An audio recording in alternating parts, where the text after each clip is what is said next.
অনেক রকমের পাস্তা খাইছি, কিন্তু এমন পাস্তা আমি খাই নাই। মানে আমি কি বলতেছি, পৃথিবী মানে আমি তো বাংলাদেশের বাইরে কোথাও যাই নাই। সরি, বাংলাদেশে অনেক রকমের পাস্তা খাইছি, তবে বাংলাদেশে মানে কি ঢাকার মধ্যে, হ্যাঁ ঢাকার মধ্যে অনেক রকমের পাস্তা খাইছি, তবে এত বাজে পাস্তা আমি কখনোই খাই নাই। আচ্ছা, এখন শুরু থেকে কাহিনীটা বলি তোমাদেরকে।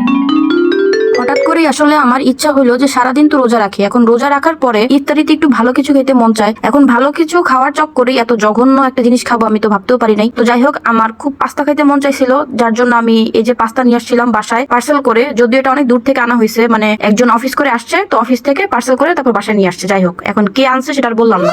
তো এখন আনছে ভালো কথা, খুব ভালো একটা জায়গা থেকে কিন্তু আনছে। আমি নামটা বলতেছি না, কারণ নামটা বলে দেখা গেছে যেহেতু আমি খারাপ মানে মন্তব্য করতেছি, আমি এত খারাপ রিভিউ দেওয়ার জন্য আর কি নামটা মেনশন করলাম না, কারণ হয়তো বা ইফতারের জন্য খারাপ দিছে, অন্যদিন হয়তো ভালো দিতে পারে। এখন যাই হোক, যেটা হয়েছে যে এত জঘন্য একটা পাস্তা খাইছি যে কি পরিমাণ ড্রাই, আর জাস্ট হচ্ছে দুই একটা জাস্ট মাংস ছিল, আর উপরে চিজ পুরা হয়ে গেছে মানে রাবারি টাইপের, মানে এটা ছিঁড়ে যেতেছিল না, এত শক্ত, মানে খুবই লো কোয়ালিটির চিজ ইউজ করা। আর ভিতরে দেখো একটা ক্যাপসিকাম নাই, মানে কিচ্ছু নাই, একটা মাশরুম নাই। মানে এটা কি আনছে 250 টাকা খরচ করে, আল্লাহ জানে। শুধু শুধু সিদ্ধ পাস্তা দিয়ে রাখছে, 2-3টা মাংস দিছে, আর উপর দিয়ে রাবার টাইপের চিজ ধরে দিছে, মানে পুরা 250 টাকা লস।